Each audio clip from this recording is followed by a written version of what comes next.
Ma belle-sœur organise un mariage chez moi et je ne suis pas invitée, mais le jour de son mariage, la princesse est surprise de découvrir que j'ai changé la serrure et qu'il n'y aura pas de mariage. J'ai 34 ans et récemment, il y a quelque chose dans ma vie sur laquelle j'avais besoin d'un avis. J'ai lu de nombreux posts sur les belles-sœurs pour voir si quelqu'un d'autre avait vécu ma situation et comment il l'avait gérée. Eh bien, je suppose que ma situation est unique et j'ai besoin de quelques conseils à ce sujet. C'est à propos de ma belle-sœur, ce qui explique pourquoi je ne peux pas en discuter avec mon mari, vous savez, les complexités familiales. Donc voilà l'affaire. Ma belle-sœur, âgée de 27 ans, organise un mariage pour le printemps. Elle veut le tenir chez moi, oui, c'est ça, pas pour me vanter, mais j'ai une maison de 4 chambres avec une piscine et un grand jardin. Elle est fiancée à un Irlandais, donc sa famille et ses proches auraient besoin d'un endroit où séjourner lorsqu'ils viendront pour le mariage. Nous avons un salon assez spacieux et un grand jardin à l'extérieur. Elle prévoit un mariage en plein air dans le jardin, suivi d'un dîner dans le salon. C'est ainsi qu'elle veut que ce soit. Maintenant, la question évidente est, suis-je d'accord avec cela? Eh bien, je ne sais pas, c'est pourquoi je suis ici à la recherche de conseils. Laissez-moi vous donner un peu de contexte. Je suis mariée à mon mari depuis 8 ans. Nous nous sommes rencontrés à l'université et avons fréquenté pendant 4 ou 5 ans avant de nous marier. Il ne vient pas d'une famille riche, mais c'est un homme travailleur et autodidacte. Mon beau-père travaillait comme journaliste et ma belle-mère faisait des petits boulots. Mon mari a une sœur cadette qui vit encore avec mes beaux-parents. Gardez à l'esprit qu'elle a 27 ans et ne travaille toujours pas. Non seulement ils lui fournissent nourriture et logement, mais ils satisfont également ses demandes extravagantes, et quand je dis extravagantes, je veux dire au-delà de leurs moyens. Contrairement à mon mari qui a terminé son master, ma belle-sœur a abandonné l'université. Ses parents n'ont même pas insisté pour qu'elle termine ses études parce qu'elle n'avait pas besoin qu'on lui dise quoi faire. Elle est inspirée par cette nouvelle influenceuse qui dit qu'un diplôme ne rend pas riche ou prospère. Je trouve cela étrange parce que j'ai été élevée complètement différemment. Bien que mes parents soient assez riches, ils ne nous ont jamais donné de privilèges. Oui, nous sommes allés dans une école privée, appelez cela un luxe ou ce que vous voulez, mais au-delà de cela, mes parents n'ont rien fait pour ma carrière. Quand mon frère et moi étions au lycée,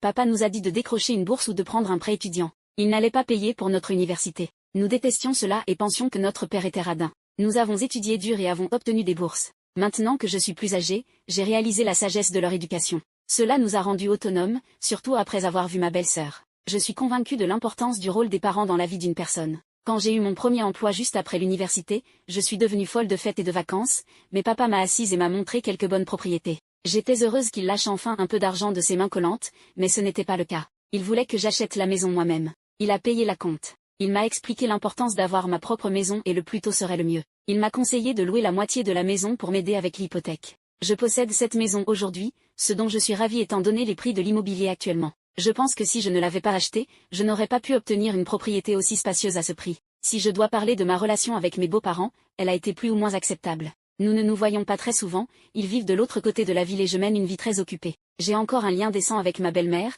nous parlons une fois par semaine, mais je ne peux tout simplement pas m'entendre avec ma belle-sœur. Nous sommes des opposés polaires. Elle ne m'aime pas parce que lors de nos premières interactions, j'ai essayé de la convaincre de terminer ses études et de trouver un emploi. Elle pense que je suis jalouse d'elle parce que ses parents prennent soin d'elle, tandis que les miens m'ont abandonnée pour vivre seule. Le pire, c'est que mes beaux-parents disent qu'ils traversent des difficultés financières mais continuent de nourrir leur fille de 27 ans. Mon mari et moi avons proposé de l'aider à obtenir un emploi de bureau, mais ni elle ni mes beaux-parents n'ont montré d'intérêt. C'est une paresseuse, aucun doute là-dessus, mais mes beaux-parents auraient dû la pousser à travailler, même s'ils sont heureux de subvenir à ses besoins. Il y a quelques raisons pour lesquelles ma belle-sœur veut se marier chez moi. L'une, bien sûr, est l'espace. Elle pourrait avoir le déjeuner et le dîner de mariage en un seul endroit, et même ses invités pourraient séjourner sans avoir besoin de réserver un hôtel. Une autre raison est qu'elle ne peut pas se permettre de louer un lieu, et si ce n'est pas ma maison, elle devrait se contenter d'un mariage à la mairie. Elle ne gagne pas d'argent et mes beaux-parents n'ont pas une fortune à dépenser pour son mariage. Mon mari ne veut pas donner son avis sur la question parce que c'est ma maison et il veut que je prenne la décision, quoi qu'il en pense. C'est mon homme et c'est pourquoi je l'aime tant. Donc, mon problème se résume à ceci. Pensez-vous que je devrais la laisser utiliser ma maison comme lieu pour son mariage? Mise à jour 1. Le mariage est dans 2 jours et aujourd'hui, j'ai découvert que je ne suis pas invitée. Le plus drôle, c'est que le mariage est chez moi. Laissez-moi commencer par où je m'étais arrêtée la dernière fois. Oui, j'ai accepté de la laisser utiliser ma maison pour le mariage. J'étais définitivement inquiète à ce sujet, mais finalement, j'ai accepté. Maintenant, je regrette ma décision. Je suis furieuse, alors excusez-moi si je me défoule. Non seulement elle est superficielle, mais elle est aussi une menteuse. J'ai découvert que son fiancé irlandais est assez riche. Il travaille comme banquier et même sa famille est riche. Donc, pour les impressionner, elle a menti en disant que ma maison était la sienne. Je savais que c'était un mensonge depuis un moment, mais je m'en fichais parce qu'à la fin de la journée, cela ne m'affectait pas. Quand son fiancé lui a fait sa demande, elle est venue me voir et m'a presque supplié de la laisser utiliser ma maison pour le mariage. Comme si cela ne suffisait pas, mes beaux-parents sont également venus me supplier. Ils ont dit que si je n'acceptais pas, ils devraient peut-être contracter un prêt pour financer le mariage. Je leur ai demandé pourquoi elle et son fiancé ne pouvaient pas le financer. Mon beau-père a dit que traditionnellement, les parents de la mariée paient pour le mariage et que les Irlandais suivent cette tradition plus strictement que nous. Je ne sais pas à quel point cela est vrai, alors s'il vous plaît, ne me jugez pas pour cela. Ce ne sont pas mes mots. De plus, ma belle-sœur s'était déjà vantée auprès de son fiancé et de sa famille de la grande maison qui pourrait accueillir un mariage. Sa stupidité m'a fait rire. J'ai dit, et si je n'autorise pas le mariage dans ma maison? Je veux dire, je peux faire ça, non? Ne pensez-vous pas qu'elle aurait dû me demander d'abord avant de s'engager avec son fiancé? Mes beaux-parents ont hoché la tête et m'ont demandé de sauvegarder leur réputation. Je leur ai dit que je le ferais, mais ils auraient dû faire un meilleur travail en élevant leur fille. Vous voyez, je ne sucre pas mes mots et peut-être que c'est pour cela qu'ils pensent que je suis arrogante. Ils ne comprennent pas que je dis cela pour leur propre bien. Vous savez ce qui s'est passé ensuite? Ils sont venus chez moi jusqu'à ce que j'accepte. À un moment donné, j'ai pensé que ce n'était qu'une question de 2 jours, finissons avec ça. Oui, certaines personnes ont demandé dans le dernier poste si elle avait proposé de payer un loyer. Non, tout cela s'est passé il y a 3 mois, quand j'ai fait le poste original. Avançons de 2 jours, ma belle-sœur est arrivée avec mes beaux-parents et 2 autres hommes. J'étais au travail. J'ai vu cela sur la caméra installée à l'intérieur. Elles ont un capteur de mouvement. Je l'ai appelé et lui ai demandé ce qui se passait. Elle a dit que ces gars étaient des organisateurs de mariage. Ils étaient là pour une visite du site afin de planifier le mariage en conséquence. Je lui ai demandé de faire attention à mes affaires. Elle m'a assuré qu'elle le ferait. Après avoir remboursé mon hypothèque l'année dernière, je me suis débarrassée des locataires qui occupaient mes 2 chambres à l'étage. J'ai pris un congé du travail pour préparer 2 chambres pour eux. J'ai embauché une femme de ménage pour la tâche. C'est une grande maison à nettoyer toute seule. Aujourd'hui, ma belle-sœur est arrivée à 6 heures du matin alors que nous dormions encore. Elle partait pour son enterrement de vie de jeune fille dans la ville voisine. Elle était là pour voir si tout était correctement préparé. Elle était heureuse de voir que j'avais préparé 2 chambres pour eux et loué une plus grande table à manger pour le dîner de ce soir. Puis elle a fait le tour de la maison en disant, « D'accord, ces 2 chambres sont prêtes pour mes beaux-parents, maman et papa prendront votre chambre et je prendrai la chambre avec le dressing. » Waouh, je suis tellement excitée de leur montrer ma grande maison avec toutes ces choses chics. Je ne peux pas attendre de voir leurs expressions émerveillées. J'étais confuse. Je veux dire, où nous mettons-nous dans tout cela? Le reste de la conversation s'est déroulé comme suit. « Désolée, je suis confuse. Si tes parents prennent notre chambre, où allons-nous » Elle a répondu, « Eh bien, je ne sais pas. Vous pouvez aller chez vos parents ou peut-être vous installer dans un hôtel pendant 2 jours. Vous gagnez bien tous les deux, je suis sûre que vous pouvez vous le permettre. » À quoi j'ai répondu, « Mais pourquoi devons-nous quitter notre propre maison ?» Et avec un ton moqueur, elle a dit, « Parce que pour eux, c'est la maison de mes parents, tu te souviens ? Et tu ne peux pas vivre ici, ce serait très bizarre pour un frère marié et sa femme de vivre avec mes parents. » Je me suis sentie étourdie après cette conversation. Comment, que diable? Donc, tu vas faire croire que c'est la maison de tes parents et que tu vis ici comme une princesse?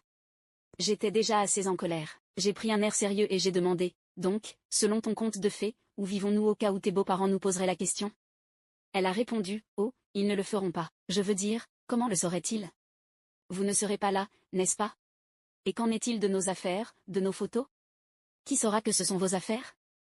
Je leur dirai que tout est à moi. Le seul problème, ce sont les photos dans ton couloir. Nous devrons les enlever avant leur arrivée. » J'ai soupiré et demandé, « Donc, même si nous quittons la maison pour maintenir ta façade, nous verrons quand même tes beaux-parents à ton mariage, non? Que se passera-t-il s'ils nous posent des questions? » J'ai posé cette question de manière sarcastique, mais ces réponses m'ont stupéfié. « Non, non, non, non, il y a un malentendu. Vous n'assistez pas au mariage ni au dîner de famille du tout. » J'ai dit, « Quoi ?» Elle a continué, « Je ne sais pas comment cela s'est produit, mais je ne vous ai jamais invité au mariage. Mes parents vous ont-ils envoyé une invitation? » Je me suis sentie très stupide de lui parler. J'ai crié le nom de mon mari qui dormait paisiblement. J'ai crié si fort qu'il s'est précipité. J'ai hurlé, « Savais-tu que nous n'étions pas invités au mariage? » Il a dit, « Le mariage de qui? » Oh oui, son mariage. Nous ne sommes pas invités? Je veux dire, pourquoi? J'ai dit, ta sœur a dit qu'elle ne nous avait pas envoyé d'invitation, alors comment aurions-nous pu supposer que nous étions invités? Il lui a fallu quelques minutes et quelques répétitions pour comprendre ce qui venait de se passer. Il était horrifié que nous ne soyons pas invités au mariage qu'elle aurait chez nous. Ma belle-sœur a dit, eh bien, si cela te dérange tant, tu peux venir et probablement dire que ta femme est malade et qu'elle doit manquer cela. J'ai demandé, quelle était ta raison initiale pour justifier notre absence? La femme a eu l'audace de rire à mon visage et a dit, oh, tu ne vas pas le croire, je leur ai dit que mes parents t'avaient éloigné parce que tu es trop toxique. J'ai dit, waouh, que puis-je attendre d'autre de toi?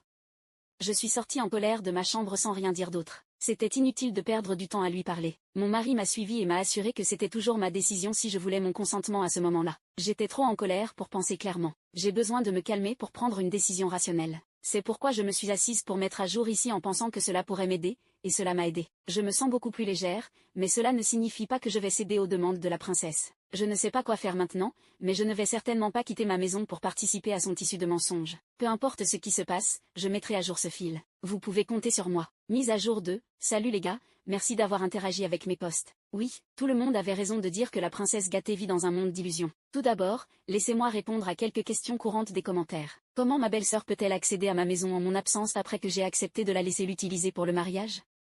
J'ai donné la clé de rechange. Le porche avant, le salon, le jardin et la piscine sont tous couverts par des caméras, donc je me sentais bien de partager la clé de rechange. Deuxièmement, comment est-il possible que le fiancé de ma belle-sœur ait cru à ces mensonges selon lesquels la maison était la sienne? Ne l'avait-il pas visité là-bas à un moment donné? Je ne suis pas sûre. Elle sort avec lui depuis moins d'1 an. 2 semaines avant le mariage, elle l'a amené chez moi pour lui faire visiter les lieux pendant que j'étais au travail. Après avoir écrit cette mise à jour ce jour-là, j'ai discuté de mes pensées avec mon mari. Bien qu'il soit de mon côté en disant que c'était ma décision, il était inquiet que si je me retirais, le mariage de sa sœur serait annulé et la réputation de ses parents serait ruinée. J'ai dit, allons parler à tes parents alors. Nous sommes allés chez eux. Nous leur avons dit que ma belle-sœur prévoyait de nous exclure du mariage. Apparemment, ils le savaient déjà et semblaient d'accord avec cela. Mon mari a perdu son calme et a dit, saviez-vous qu'elle nous excluait du mariage et vous étiez d'accord avec cela? Ni l'un ni l'autre n'avait demandé pourquoi vous n'aviez pas reçu d'invitation. À ce stade, je me suis demandé si nous avions tort de supposer que nous étions invités au mariage parce que c'était ma maison. Mon mari et moi nous sommes regardés avec stupéfaction. Mon mari a crié, vous réalisez qu'il n'y aura pas de mariage si elle retire sa décision? Que se passera-t-il si nous disons la vérité à ses beaux-parents? Ma belle-mère a paniqué et nous a demandé de ne pas faire une telle chose. Mon beau-père est intervenu et a gentiment demandé si ce serait d'accord d'assister au mariage si ma belle-sœur nous envoyait l'invitation maintenant. Je suis restée silencieuse et n'ai pas répondu parce que j'étais furieuse.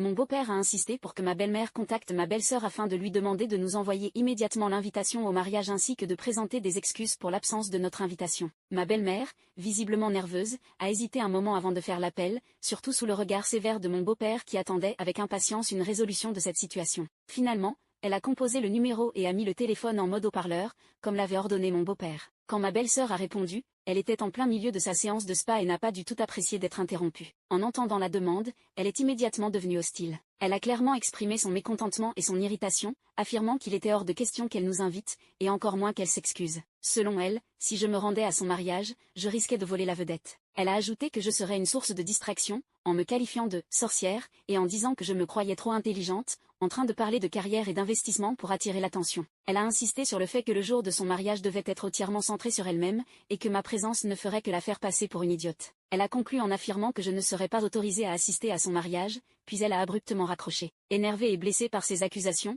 j'ai réagi en criant que je ne cherchais qu'à la faire passer pour une idiote, et j'ai quitté la maison en furie. Mon mari, après avoir entendu toute la conversation, a décidé de se lever pour nous éloigner de la situation. Mes beaux-parents, réalisant la gravité de la situation, ont demandé à mon mari de me calmer. Ils ont également promis de parler à ma belle-sœur pour qu'elle présente des excuses, mais je doutais de leur sincérité. Le lendemain matin, ma belle-sœur m'a envoyé un texto furieux. Elle a exigé que je retire nos portraits du couloir et que je quitte la maison après avoir supervisé les préparatifs pour le mariage. Elle a précisé que son fiancé et sa famille arriveraient à 10 h du matin pour le mariage, et que je devais partir avant leur arrivée. Elle a également demandé que je laisse ses parents dans la maison avant que les organisateurs de mariage n'arrivent, ajoutant qu'elle resterait chez une amie après l'enterrement de vie de jeune fille et se rendrait directement au salon pour se préparer. Furieuse, j'ai décidé de ne pas me laisser faire. Lorsque nous sommes rentrés chez nous plus tard dans la journée, j'ai immédiatement appelé un serrurier et fait changer les serrures de la maison pour m'assurer qu'aucun autre accès non autorisé ne serait possible. Plus tard dans la soirée, mon mari a appelé son père pour l'informer que nous n'autoriserions pas le mariage à avoir lieu chez nous. En conséquence,